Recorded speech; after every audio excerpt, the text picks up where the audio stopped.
Bonjour à tous, aujourd'hui une vidéo spéciale sur la chronobiologie, notre fameuse horloge interne, notre horloge circadienne.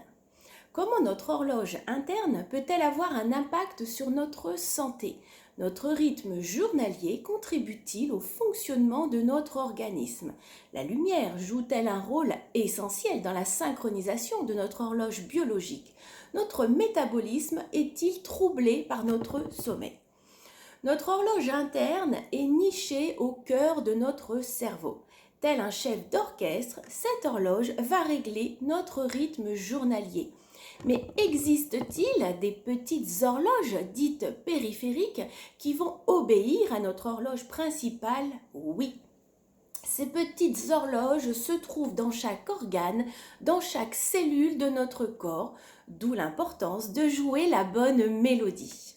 Nous avons 3 rythmes biologiques qui ont chacun des fréquences, des intervalles de temps différents. Le plus lent est le rythme infradien. Il dure 7 jours ou multiple de 7. C'est par exemple chez la femme le cycle menstruel. Le rythme ultradien, quant à lui, est inférieur à 24 heures. Il correspond au cycle cardiaque, à notre respiration. Le rythme circadien que nous allons voir, qui a une durée d'environ 24 heures, alterne sommeil, phase d'éveil et phase active. Rythme infradien, rythme ultradien, rythme circadien. La régulation de chacun de ces cycles va donc se faire par notre horloge biologique interne, notre fameux chef d'orchestre. L'environnement, les éléments extérieurs vont venir désynchroniser ces rythmes, par exemple l'alternance, lumière, obscurité, chaud, froid, bruit, silence, etc. Tous ces éléments vont petit à petit avoir des effets négatifs sur notre santé, notre métabolisme, si nous ne sommes pas conscients de notre chronobiologie.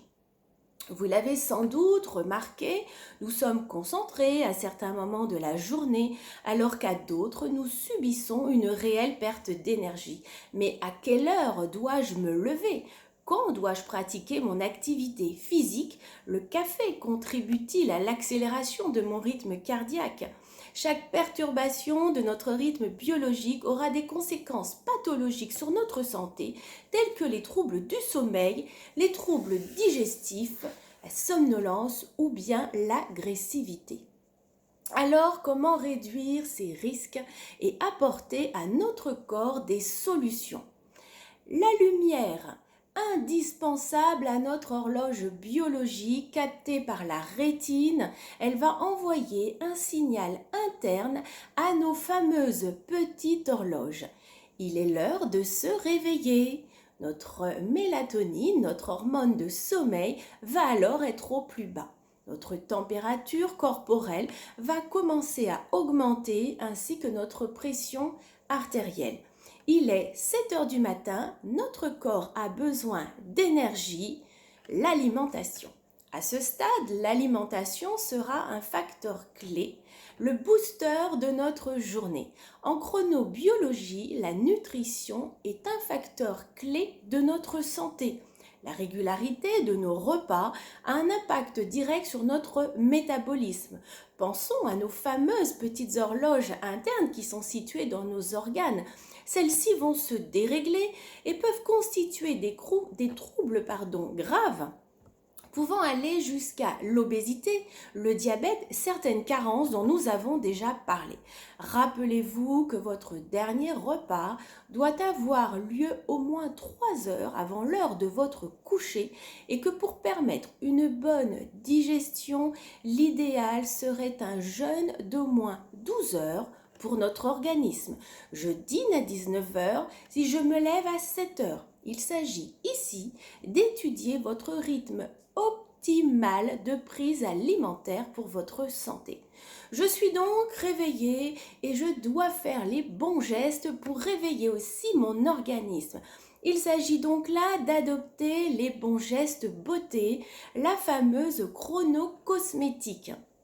La chronocosmétique, c'est comprendre le rythme cellulaire et aider avec les bons gestes au bon moment. Le matin, je prends soin de ma peau en lui apportant tonicité et fraîcheur grâce à des soins toniques et boosters. Après un nettoyage doux de la peau que je peux effectuer sous la douche, j'applique une lotion tonique qui va venir réguler le sébum. J'évite alors les formules trop riches en début de journée et je préfère les textures légères sur ma peau telles le gel. Notre corps va alors traverser tout au long de cette journée différents cycles de 90 à 120 minutes. Chaque cycle va correspondre à des moments d'énergie et de vivacité qui seront suivis par des moments de fatigue, d'où notre problématique de concentration. Inutile à ce moment-là d'aller accomplir quoi que ce soit lorsque notre rythme est au plus bas. Il est 10 heures, le pic de sécrétion hormone est à son maximum et c'est le moment optimal pour une activité physique, quelle qu'elle soit. Rassurez-vous, on retrouvera ce pic à 17 heures. Troisième solution donc pour aider notre corps, notre métabolisme, l'activité physique. Si je suis au travail, il devient difficile de mettre ses baskets à 10 heures et de partir courir. Mais pourquoi pas en profiter pour respecter notre rythme ultradien et mettre en place un temps de respiration ou d'exercice de cohérence cardiaque qui sera bénéfique pour notre cœur. On évitera ainsi le stress en produisant de la cortisol, hormone produite par nos glandes surrénales qui se situent juste au-dessus de nos reins et qui sont libérées dès lors que l'on va contrôler notre fatigue, notre respiration, mais également notre pression artérielle. 10 heures, 17 heures, c'est le moment aussi de reprendre de l'énergie afin d'optimiser notre efficacité. Rappelons qu'à cette heure-là, notre concentration est à son apogée. Pourquoi pas faire une pause en apportant une collation à notre organisme, des fruits, par exemple le matin à 10 heures, mais également des aliments sucrés vers 17 heures afin de relancer la machine. Un petit carré de chocolat serait le bienvenu à ce moment-là. Vous l'avez compris, notre journée va s'articuler autour de ces différentes phases. Alors pourquoi ne pas construire notre journée sur ces cycles et écouter enfin notre corps? Celui-ci a été conçu pour alterner les sprints et les pauses et nous devons le respecter. C'est la fin de la journée. Quels sont alors mes gestes beauté? Au cours de la journée, nos cellules sont malmenées. La pollution, les UV, les frottements, surtout en ce moment avec les masques, la lumière bleue. Bref, notre peau va attendre le soir pour pouvoir effectuer une régénération cellulaire dite de base.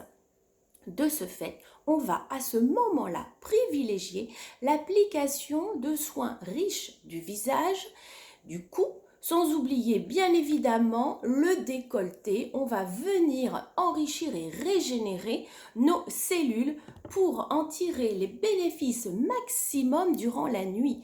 Entre 19h et 21h, le mécanisme de réparation commence à s'activer pour venir réparer tous les petits dommages survenus au cours de notre journée. Et c'est entre 22h et minuit que va commencer la véritable phase de régénération, phase au cours de laquelle, rappelons-le, nos cellules sont produites. Le sommeil, donc, quatrième solution pour prendre soin de notre organisme, de notre métabolisme. Mais avant, quelques conseils beauté. Avant de m'endormir, je n'oublie pas à ce moment-là d'appliquer mon masque réparateur afin que ma peau puisse profiter au mieux de ces fameux actifs qui seront dans votre soin. Alors, favorisez la synchronisation de notre horloge interne, notre fameuse horloge circadienne, puisque ce cycle dure environ 24 heures. il est nécessaire d'adopter des règles d'hygiène du sommeil. Évitons le sport bien évidemment avant de s'endormir. Évitons les fameux écrans puisque la lumière bleue est toxique pour notre endormissement et notre peau. Et se coucher de préférence à une heure raisonnable dans le noir et au calme. Nous pouvons par exemple instaurer un petit rituel comme nous le faisons pour nos enfants. Il faut savoir qu'en France, une personne sur 3 est concernée par des troubles du sommeil et qu'un mauvais sommeil va augmenter les risques sur notre santé. Des risques par exemple de maladies cardiovasculaires, des risques de diabète également. Le manque de sommeil, état de conscience qui va séparer deux périodes d'éveil pour apporter une perte de vigilance. Le manque de sommeil va également diminuer notre tonus musculaire et progressivement alterner notre perception sensitive. Alors lent, profond, paradoxal, le témoin sera également signe de bonne santé. Le sommeil, sera également témoin de notre bonne santé.